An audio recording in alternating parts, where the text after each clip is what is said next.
Comment entendre Dieu et faire les bons choix?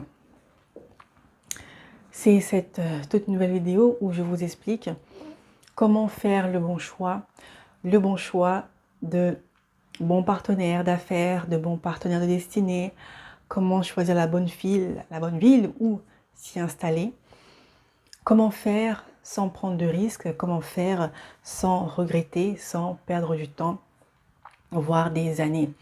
Combien de fois avons-nous prié, mes frères et sœurs, en demandant, Seigneur, est-ce le bon choix de partenaire, la bonne personne, le bon endroit où? Et pourtant, malheureusement, nous avons encore des doutes. Et pourquoi avons-nous des doutes quand nous prenons des décisions?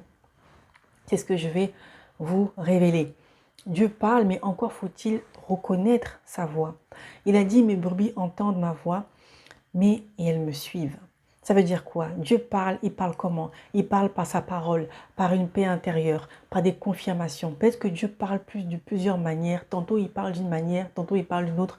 Mais nous ne prêtons point garde. Ça veut dire quoi?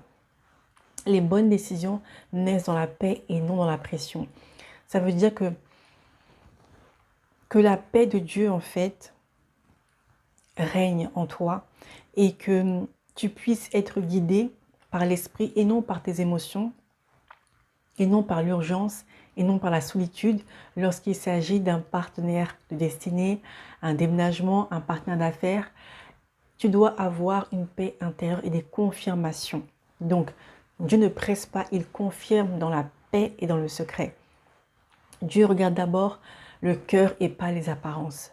Donc, que ce soit un associé, un conjoint, une opportunité, pose-toi les bonnes questions. Ça veut dire, est-ce que cette personne, ce choix-là de partenaire, est-ce que ce choix de personne m'éloigne ou me rapproche de Dieu? Bonne question. Si tu as ce sentiment que tu te rapproches de Dieu, oui, dans ces cas-là, il n'y a pas match. Mais si cette personne t'éloigne de Dieu, reconsidère ton choix. L'obéissance vaut mieux que les sacrifices. Parfois, on cherche des signes alors que Dieu a déjà parlé. Donc, si ce n'est pas aligné avec la parole de Dieu, ce n'est pas sa volonté.